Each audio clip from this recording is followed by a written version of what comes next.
రాష్ట్రంలో రైతులకు ఎలాంటి ఇబ్బందులు తలెత్తకుండా ధాన్యం కొనుగోలు త్వరితగతిన పూర్తి చేయాలని ముఖ్యమంత్రి రేవంత్ రెడ్డి కలెక్టర్లకు, అధికారులకు ఆదేశాలు జారీ చేశారు. పౌర సరఫరాల శాఖ మంత్రి ఉత్తమ్ కుమార్ రెడ్డితో కలిసి ముఖ్యమంత్రి ఢిల్లీ నుంచి వీడియో కాన్ఫరెన్స్ ద్వారా జిల్లా కలెక్టర్లతో మాట్లాడారు.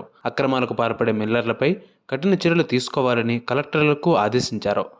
సన్న, దొడ్డు రకాలను వేరువేరుగా సేకరించాలని, కొనుగోలు కేంద్రాల్లో ధాన్యం విక్రయించిన రైతులకు వెంటనే చెల్లింపులు పూర్తయ్యేలా చర్యలు తీసుకోవాలని చెప్పారు.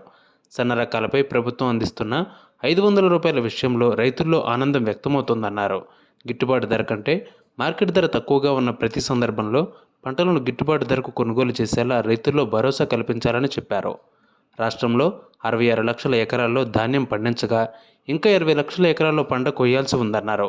సన్న రకాలకు తెలంగాణలో బోనస్ అందిస్తూ ఉండడంతో సరిహద్దు రాష్ట్రాల నుంచి మన రాష్ట్రంలోకి అక్రమంగా ధాన్యం తరలిస్తున్నారని, అలాంటి వాటి పట్ల అధికారులు అప్రమత్తంగా ఉండాలని హెచ్చరించారు. ఉమ్మడి జిల్లాలకు కేటాయించిన ఇన్ఛార్జి మంత్రులు, ఇన్ఛార్జి అధికారులు క్షేత్రస్థాయిలో పర్యటించాలని, ధాన్యం కొనుగోలు తీరును పర్యవేక్షిస్తూ రోజువారీ నివేదికలను సమర్పించాలని ఆదేశించారు.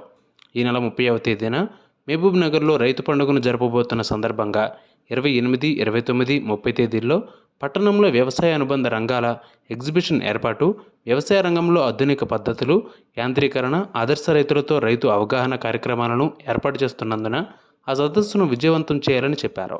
ఈ సదస్సులో రేవంత్ రెడ్డి, కోమటిరెడ్డి వెంకటరెడ్డి, కొండా సురేఖ, పొంగిలేటి శ్రీనివాసరావు, జూపల్లి కృష్ణారావు పాల్గొన్నారు.